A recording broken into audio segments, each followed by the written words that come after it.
Meher Habib, bonsoir. Bonsoir. Vous êtes l'invité de la rédaction. Vous êtes depuis 2013 député de la 8e circonscription des Français établis hors de France. Est-ce que vous pensez, vous aussi, comme Christian Mallard, que votre président Emmanuel Macron a tort d'accueillir aujourd'hui à Biarritz le chef de la diplomatie iranienne? Avant de vous répondre, je voulais juste avoir un mot pour cette jeune fille qui allait fêter ses 17 ans, qui est morte dans une quasi-indifférence en France. Rina Stern. Rina Stern, qui faisait une excursion avec son père et qui a été tuée à bout portant. Et je ne peux pas avoir, avant de répondre à votre question importante, avoir une pensée pour elle. Encore une fois, je n'ai pas entendu la moindre, et je le regrette beaucoup, la moindre condamnation de mon pays, la France, ni du Quai d'Orsay. Le message est passé. Pour revenir à votre question, la volonté, évidemment, ça part forcément d'une bonne volonté, d'un coup médiatique de la part du président de la République. Mais de quoi s'agit-il? On est en train d'accueillir en guest star, de dérouler le tapis rouge en surprise du chef, un régime terroriste, liberticide, homophobe, négationniste. Je vous rappelle, Cyril Amar, chaque année, un concours de caricature sur la Shoah. Simone Veil est en train de se retourner dans sa tombe. Qui veut détruire ouvertement l'État d'Israël, qui hier encore était sur le point d'envoyer des drones pour taper des civils en Israël, sur le territoire souverain israélien où vivent 150 000 de nos compatriotes, et on est en train de faire abstraction de tout ça, alors qu'on a refusé la Russie au G7, alors qu'on rentre à tout va dans Bolsonaro et dans le Brésil, on accueille avec tapis rouge, en surprise du chef. Moi, j'ai un problème moral avec ça. Et pourtant, en tant que Français, j'ai un problème moral avec cette question. Je ne peux pas aujourd'hui, est-ce qu'on a demandé à ce pays au moins de reconnaître simplement l'État d'Israël, ne serait-ce le droit d'exister dans quelques frontières de soi. J'ai eu une altercation verbale avec Mohammad Zarif, longue, en commission des affaires étrangères il y a quelques années, lorsque le président iranien était invité en France, et nous avons auditionné, et on a eu une longue altercation verbale où il a refusé ne serait-ce de prononcer le nom d'Israël. Mais au-delà de la question d'Israël, la question du droit des femmes, la question de l'homophobie, la question du terrorisme international. L'Iran est la matrice du terrorisme international. C'est eux qui ont inventé le terrorisme djihadiste islamiste. Et nous, aujourd'hui, je ne voudrais pas rappeler Munich, mais j'ai trop de respect pour le président de la République, au-delà de nos divergences, pour rappeler des zones les plus sombres de notre histoire. Les accords d'Alger-Chamberlain. Au lieu aujourd'hui de mettre l'Iran à genoux, on peut le mettre à genoux parce qu'il est en train d'agoniser. Qui peut avoir la moindre sympathie pour ce régime? Moi, j'ai une immense sympathie pour le peuple iranien, pour ses femmes, pour ses hommes, pour ces combattants de la liberté qui veulent vivre avec nos valeurs.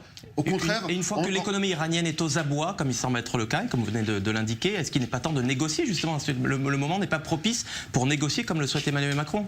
Si jamais demain on arrive à avoir un accord avec des gens pour qu'il n'ait jamais l'arme nucléaire, qui renoncent aux armes balistiques, qui renoncent à détruire l'État d'Israël, on demande tout ce que ça. Je pense que ça aura l'effet inverse. J'espère me tromper. C'est ma conviction absolue. En tant que député français, en tant que vice-président de la Commission des affaires étrangères, à la limite, j'espère me tromper. Si demain on me dit l'Iran renonce à ses armes balistiques, renonce à son programme nucléaire, à la limite on n'arrive pas à changer le régime. Bon, c'est un moindre mal, on n'est pas obligé de rentrer en guerre. Forcément, personne ne veut une guerre nulle part. Mais moi, je défends nos valeurs, mes valeurs, les valeurs de la France. Et aussi, comme j'ai un certain devoir par rapport à mes électeurs, il y a 150 000 Français qui vivent en Israël. Alors ces Iraniens veulent détruire Israël et notamment détruire nos compatriotes français.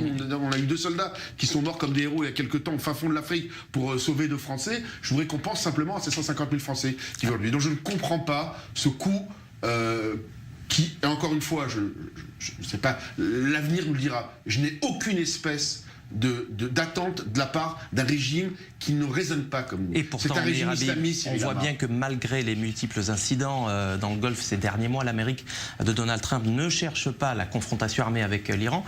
Est-ce que vous pouvez vous imaginer, Meher Habib, comme il l'a fait avec Pyongyang du reste, bien que Donald Trump puisse jouer la détente soudainement avec Téhéran et qu'Israël finalement se retrouve seul en première ligne? Attendez, d'abord que tout le monde soit clair, personne ne souhaite une guerre avec l'Iran. Je ne crois pas ni les Français, ni les Américains, ni les Israéliens. Mais est-ce que vous souhaitez une détente entre l'Amérique de Donald Trump et l'Iran? Mais je souhaite que l'Iran ne soit jamais nucléaire. J'aurais souhaité à titre personnel que le régime le change parce que c'est un régime homophobe qui est à l'inverse de nos valeurs. Mais surtout, là le président de la République l'a dit quand même hier, Si jamais demain l'Iran avait l'arme nucléaire, ce serait un danger pour le monde entier. Alors pour l'instant, ils nous roulent dans la farine. C'est ce qu'ils ont fait. Encore une fois, il y a quelques semaines, Jean-Yves Le Drian est en train de me dire qu'il respectait l'accord, et 2 jours après, les Iraniens disent nous-mêmes, on ne respecte plus l'accord. Avec qui on joue? Ils sont en train de nous rouler dans la farine. Ils ont un seul objectif, arriver à un stade d'irréversibilité dans le fait d'avoir l'arme nucléaire. Ils développent des armes balistiques. Ils sont en train aujourd'hui de développer des drones, comme vous le savez, vous en avez parlé longuement sur les antennes d'I24 aujourd'hui, de rentrer en Israël de façon aléatoire et tuer des civils. Ça, c'est aujourd'hui, hier. Ils veulent détruire l'État d'Israël, qui est un cancer. Ça, quand même aussi, pour nous, pour qui Israël est un allié de la France, on pourrait à minima aborder cette question. On les reçoit avec un tapis rouge en guest star à Biarritz. Moi, ça me pose un problème moral.